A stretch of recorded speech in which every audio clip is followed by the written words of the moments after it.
নমস্কার। ৬ November Ramakrishna mission গোল পার্কে একটা এক্সিবিশন ছিল। এখানে ছবির এক্সিবিশন। এখানে আমার মেয়েরও কিছু ছবি দেওয়া আছে। স্বামীজি এখানে প্রদীপ জ্বালিয়ে উদ্বোধন করলেন। তারপরে উনি ভেতরে ঢুকে সকলের ছবি দেখলেন। কিছু ভালো ছবি দেখলাম, ভালো কাজ দেখলাম। মহারাজেরও খুব ভালো লেগেছে আমার মেয়ের ছবি। আর এখানে আমার এত ভালো লেগেছে, কি বড় লাইব্রেরি। আর ধ্যান কক্ষে গিয়ে আমার তো ওখানে থেকে আসতে ইচ্ছা করছিল না, এত সুন্দর। এগুলো আমার মেয়ের ছবি, খুব ভালো কাজ করে।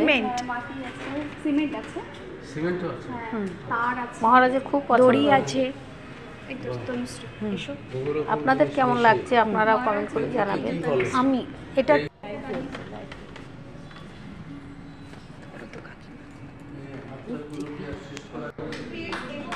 এখানে দুজন বিদেশি এসছেন।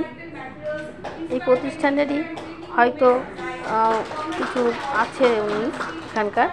এখানে ম্যাগাজিন দিলেন সব শিল্পীদের হাতে, আর প্রশংসাও করলেন সকলেরই। খুব ভালো কাজ হয়েছে, আমারও খুব ভালো লেগেছে।